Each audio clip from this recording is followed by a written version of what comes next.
Sir, अभी हमने जिस तरह सुना कि ये बयानात कोई वैसे हमारे लिए नए नहीं हैं। इस तरह के डोनाल्ड ट्रंप के बयानात अक्सर आते रहते हैं जिनका या तो हकीकत से कोई ताल्लुक़ नहीं होता, कभी यू टर्न लेते हैं, कभी धमकियां देते हैं। और हमने ये भी देखा है कि जो ओपोजिशन है अमेरिका में वो भी इन्हें पागल हद तक कह चुकी है। अभी जिस तरह से इन्होंने आप देखा कि वो ईरान को तबाह कर देंगे, वहाँ की सिविलाइजेशन ख़त्म हो जाएगी और स्टोन एज में पहुँचा देंगे और वहाँ के बिजली घरों को भी तबाह कर देंगे। क्या देख रहे हैं? देखिए, as far as I am concerned, मेरे लिए तो this is a comic relief when I hear him on the TV. I mean, कोई आदमी उसके बयानात, उसका तर्ज गुफ्तगू, उसका लहजा, उसकी बॉडी लैंग्वेज देख के ये तसव्वुर भी नहीं कर सकता कि this kind of a person will be the president of the United States of America, जो until very recently uni power थी, यानी दुनिया में सबसे बड़ी सुपर पावर थी। वो आजकल किसके हाथों में है, क्या बनेगा इस कौम का, उसके ऊपर तफसील से बात करते हैं। देखिए, बात यह है कि ट्रंप का जो पागलपन है वो इस वक्त अपने अरूज पर है। आपने कभी नहीं सुना होगा कि कोई एक शख्स ये दावा करे कि मैं फ़लाँ तहजीब को सिरे से सफ़े हस्ती से मिटा दूंगा।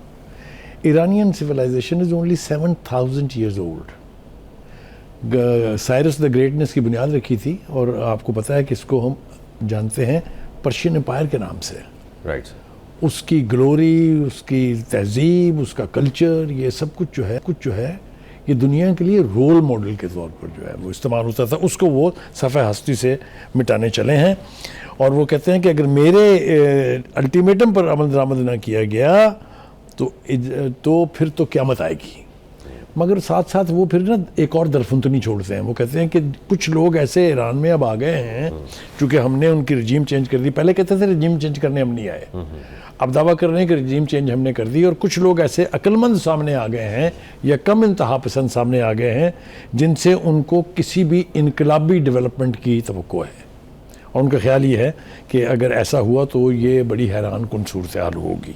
ऐसा होने जा रहा है कि नहीं होने जा रहा है, इसके लिए ईरान की सियासत को, ईरान के सिस्टम को समझने की ज़रूरत है। इस्लामिक रेवोल्यूशन जो है उसमें इंडिविजुअल्स डोंट मैटर, और अब तक ये 1 महीना से ज़्यादा हो गया इस जंग को, इसने साबित किया है कि टॉप नॉचर लीडरशिप जो थी उनको अमेरिका और इसराइल ने मिल के एलिमिनेट किया। लेकिन कोई फ़र्क पड़ा? कोई जंग के रिजॉल्व में कमी आई? इसको कहते हैं सिस्टम। तो ईरान का सिस्टम जो है, जो लोग जानते हैं करीब से, जिन्होंने देखा है, मेरी तरह से, मैं I am student of Iranian revolution, I have been there 20 times, तो मुझे उनके टीयर्स का भी पता है कि उनके सिक्योरिटी के जितने टीयर्स हैं, क्या वो ब्रीच हो सकते हैं, नहीं हो सकते हैं। आप अंदाज़ा कीजिए, मैंने पहले भी कई दफ़ा प्रोग्राम में कहा है कि उनकी जो स्ट्रेंथ है उसका अंदाज़ा ट्रंप ने भी गलत लगाया है, इसराइल ने खैर हमेशा से गलत लगाया है। वहाँ पर एक रेगुलर आर्मी है, फिर उसके बाद पासदारान है। Pasdaran are the custodian of the revolution. So their dedication and commitment to the revolution is unbreakable. और वो अब तीसरी जनरेशन है। आप देखें ना, 47 साल हो गए हैं इसको। तो जिन लोगों का ख्याल ये है कि वो बड़े चले गए तो बस चले गए, दे आर पता नहीं living in fools paradise. Anyway, having said that, इसके बाद उनके यहाँ एक बसीज, एक ऐसी कुव्वत है जो 1 करोड़ के करीब है, कोई 2 करोड़ कहते हैं। वो वॉलंटियर्स हैं जिनके यहाँ लिखा होता है जहाद फी सबीलिल्लाह, बसीज। वो अपने अपने काम करते हैं, कोई तनख्वाह नहीं लेते हैं हुकूमत से, लेकिन 4 घंटे के नोटिस पर अपने अपने यूनिट में यूनिफॉर्म्स पहन के फौजी के तौर पे हाजिर हो जाते हैं। जैसे भी वो रजिस्ट्रेशन भी उन्होंने शुरू की हुई है। अब जो है, और खौफनाक बात यह है कि 1 करोड़ 40 लाख नौजवानों ने अपने आप को रजिस्टर कराया है for the war against Israel and America. ऐसी कौम को आप चले हैं ख़त्म करने, सफ़ाई हस्ती से मिटाने, तो क्या होगा? देखें, इस वक्त जो दिमागी कैफियत है ट्रंप की, वो समझना ज़रूरी है। He has used every possible weapon and might, military might, जिसमें बैरी जो तैयारा बरदार जहाज़ हैं वो भी शामिल हैं, जिनमें आबदोज़ें भी शामिल हैं, जिनमें जो एयर पावर है उसकी, जो दुनिया में सबसे ज़्यादा ताकतवर समझी जाती है, जिसमें B-52 बॉम्बर्स हैं, जिसमें F-35 है, सब कुछ तो इस्तेमाल करके देख लिया क्या हुआ। सरजमीन पे तबाही तो ज़रूर हुई है, लेकिन नेशन का resolve to resist and defend, उसको कुछ हुआ? That is what you call a nation, एक तरफ। दूसरी बात यह कि गैर मुसद्दक़ा इतलात ये हैं कि अमेरिका और इसराइल ने खार्ज आइलैंड जो है उसके ऊपर हमला कर दिया है। जिसकी धमकी दी जा रही थी काफ़ी अरसे से, क्योंकि वो कहते हैं कि जी ये ऑयल का मंबा है, 90% of Iran exports are from this island. तो इतलात ये, लेकिन अभी तक इसके ऊपर ना तो सरकारी रिएक्शन आया है ईरान का, ना ही ईरान के किसी लीडर ने अब तक ये कंफर्म किया है। लेकिन जो वेस्टर्न मीडिया है वो ये कह रहा है कि जी बड़ा ज़मीनी नुकसान हुआ है, लेकिन जैसा मैंने कहा कि इसकी अभी तक कोई तस्दीक नहीं है। लेकिन मेरे ख्याल से ट्रंप जो कुछ कह रहे हैं इसको तो अब इससे ज़्यादा दरखुर इतना नहीं समझना चाहिए कि वो इस जंगी जुनून में, चूँकि कामयाबी नहीं मिल रही है उनकी मर्ज़ी के मुताबिक, क्योंकि ईरान सरेंडर नहीं कर रहा है, क्योंकि ईरान उनकी टर्म्स नहीं मान रहा है, क्योंकि ईरान आबनाए हुर्मस नहीं खोल रहा है, तो आप सोचें ज़रा उस शख्स का दिमागी तौर पे क्या हाल होगा। तो जो बोंगियाँ मार रहे हैं, वो जो दरफुंतरियाँ छोड़ रहे हैं, मैं तो उनको माफ़ करने के लिए तैयार हूँ, क्योंकि उसके बस में है ही नहीं कुछ भी। और ये बात सिर्फ मैं नहीं कह रहा हूँ, अगर आप अंदर की आवाज़ें सुने जो अमेरिका के अंदर से उठ रही हैं, चाहे वो कांग्रेस है, चाहे वो सेनेट है, चाहे वो उनकी अपनी एडमिनिस्ट्रेशन है, इसको भी छोड़ दीजिए, चाहे उसकी अपनी फ़ौज है। आप देखिए नेवल चीफ ने कहा था मैं नहीं भेजूंगा नेवी अपनी आबनाए हुर्मस, नहीं आई ना। उसके बाद आपने देखा जिस जर्नल को फारग किया उन्होंने, चीफ आर्मी स्टाफ थे उनके, एक तरह से उन्होंने भी इसी तरह का कहा था कि ये जंग हम जीत नहीं सकते हैं। तो कहने का मतलब ये है कि सब कुछ के बावजूद वो अपने पागलपन में लगे हुए हैं। अच्छा सर, जिस तरह आप खाक की बात कर रहे हैं, ये तो ईरान की लाइफ लाइन है, क्योंकि अगर इस पर हमला हो गया है तो फिर तो ईरान का जो एक, उसको तो उन्होंने फिर कॉर्नर कर दिया, जिस तरह स्ट्रेट ऑफ हॉर्मुज़ है और खार्ग है, यही तो उनकी स्ट्रेंथ है। आपको नहीं लगता कि इस पर हमला शायद मुमकिन ना हो? इसको दो तरह से हम देख सकते हैं।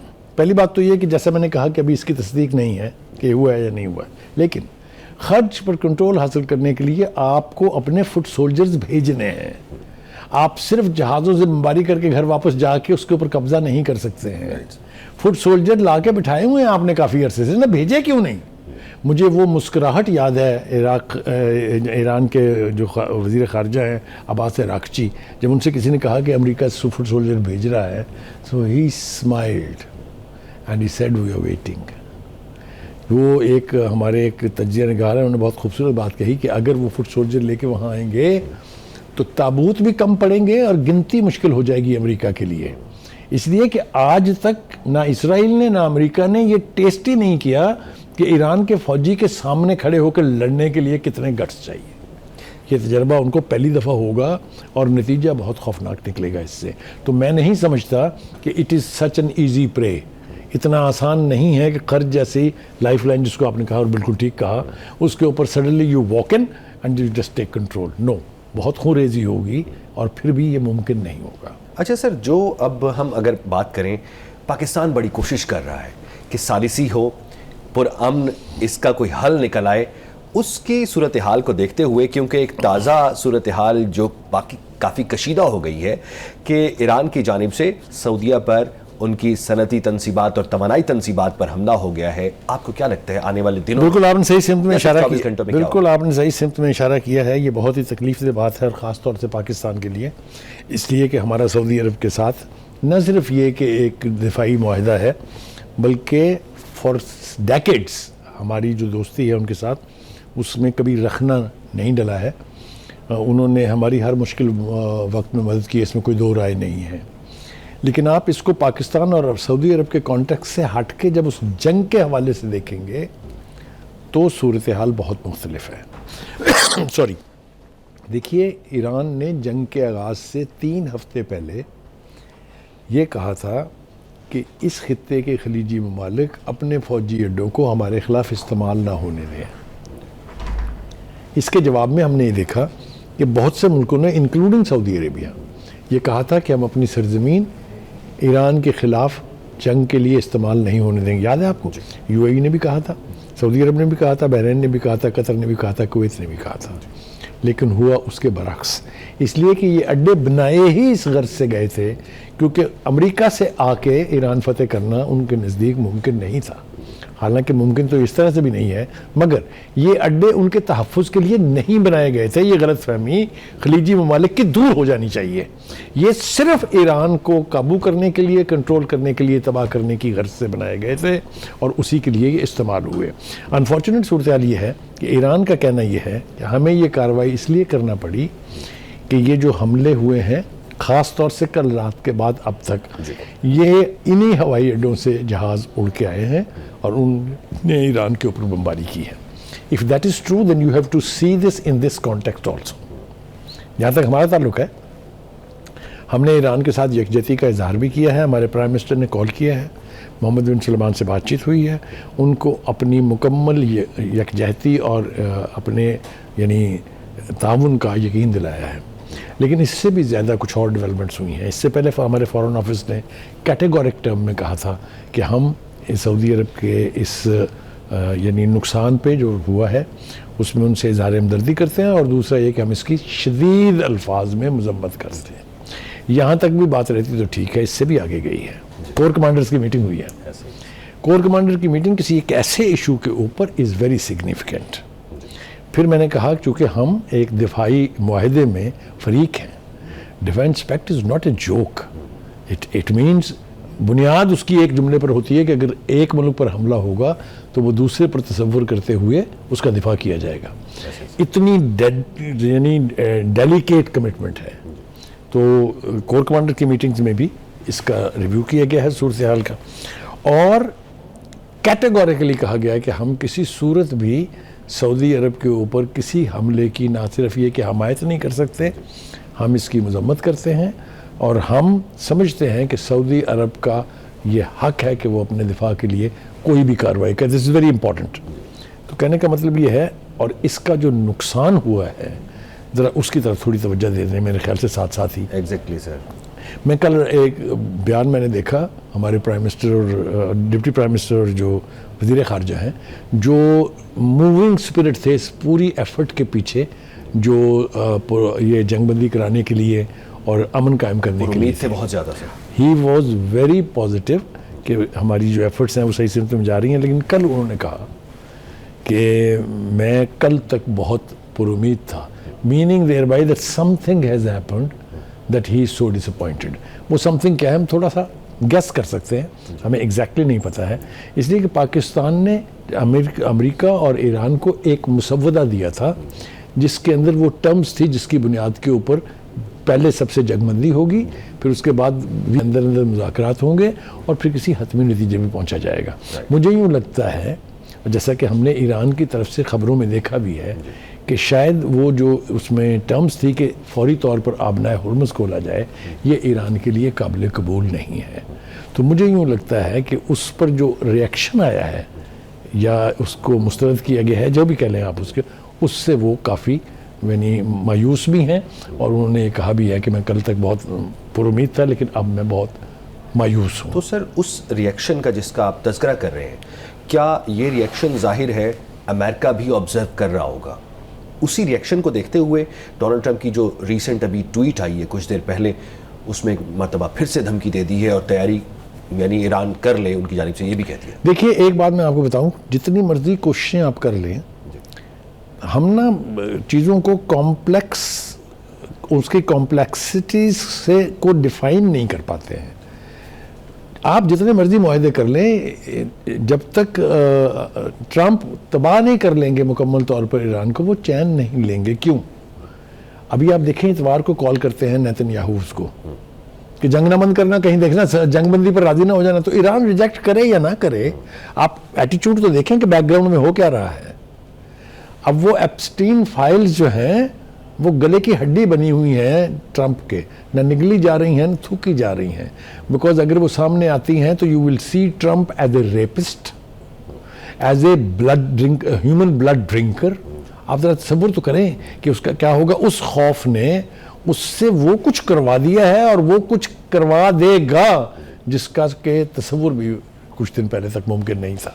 तो आज जिस सूरत हाल का सामना है, ये ट्रंप का वो पागलपन और नेतन्याहू की वो ग्रेटर इसराइल की ख्वाहिश, ये दो एलिमेंट है उसके पीछे। लेकिन सर जिस तरह नेतन्याहू जो बात करता है, अब वो उसका ग्रेटर इसराइल का प्लान, उधर से अमेरिका फर्स्ट, ये वाली बातें, तो अपने प्लान पर वो तो अमल करने की कोशिश करेंगे। अब ये है कि अगर ईरान जंग वाइड हो जाती है तो उधर से रशिया को नहीं इसकी तकलीफ होगी कि इतना करीब आकर अमेरिका बैठ जाएगा, और उनके लिए कितना प्रॉब्लमेटिक हो सकता है ये सब। देखिए, बात यह है कि मैं कई दफ़ा ये बात कह चुका हूँ और अब मैं और ज़्यादा यानी स्ट्रॉन्ग तरीके से कहना चाहता हूँ कि सूरत हाल उस नहज पे पहुँच गई है कि दुनिया की जो दीगर सुपर पावर्स हैं वो सिर्फ तमाशाई बन के ये तमाशा नहीं देख सकते।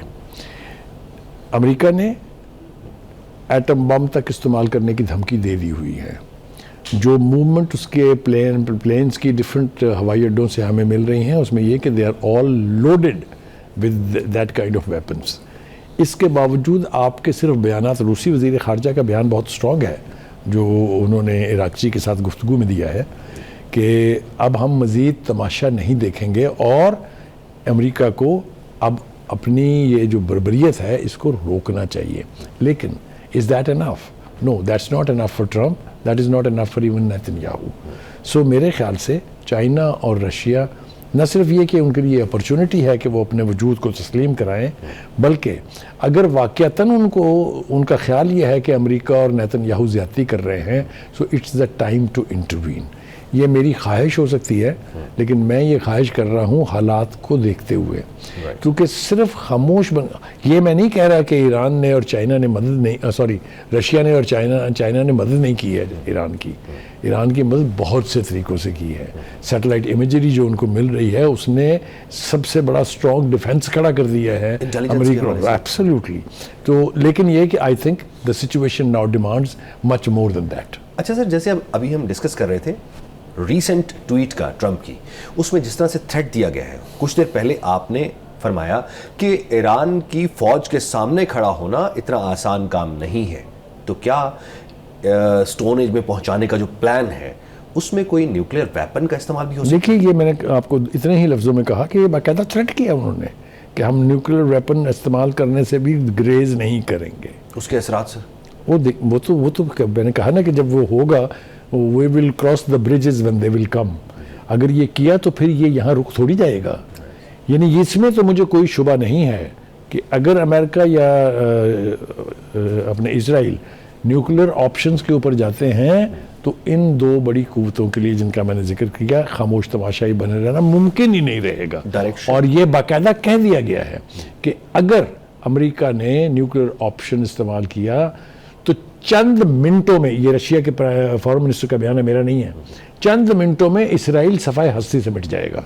वर्ल्ड वॉर 3 की तरफ हम मूव कर जाएंगे। वर्ल्ड वॉर 3 तो यकीनी तौर पे होगी अगर ये सूरत हाल पैदा हुई, लेकिन इसराइल साहब फारग हो जाएंगे, इसमें कोई दो राय नहीं। मुझे अच्छी तरह से याद है अहमदीनेजाद का स्टेटमेंट, जो प्रेसिडेंट थे ईरान के, आपको भी याद होगा, उन्होंने कहा था कि अगर हमारी सलामती को ख़तरा हुआ तो Israel will be removed from the map of the world. ये बड़ा पॉपुलर स्टेटमेंट है उनका। तो कहने का मतलब ये है कि ईरान की फ़ौजों के हवाले से जो मैंने उनकी ज़रूरत और जवामर्दी की बात की है, मैं एनी शाहद हूँ खुर्रम शहर के रिकैप्चर का। हमने 40 मुल्कों से जर्नलिस्ट आए थे जो मिलिट्री यूनिफॉर्म में उस बॉर्डर के ऊपर बैठे थे, Ilam sector in Bakhtaran province. We have witnessed Pasdaran walking through the land mine area, making the passage for the regular army to go and take over Khurram शहर। ऐसी कौम को आप कैसे डराएंगे? ऐसी फौज को आप कैसे डिफीट करेंगे? अभी तो मैंने कहा ना कि चखा नहीं है उन्होंने आमना सामना, सिर्फ इराक में चखा गया था। जी सर, दुरुस्त फरमा रहे हैं आप। और वैसे तो ऐसा महसूस होता है कि ईरान ने एग्जाम्पल सेट कर दी है कि अगर सुप्रीम लीडर भी किसी मुल्क का ना रहे तो उसके बाद भी किस तरह से लड़ा जा सकता है। और बड़ी इंपॉर्टेंट चीज़ें जैसे जेडी वेंस का बयान है, और ईरान भी अल्टीमेटम दे रहा है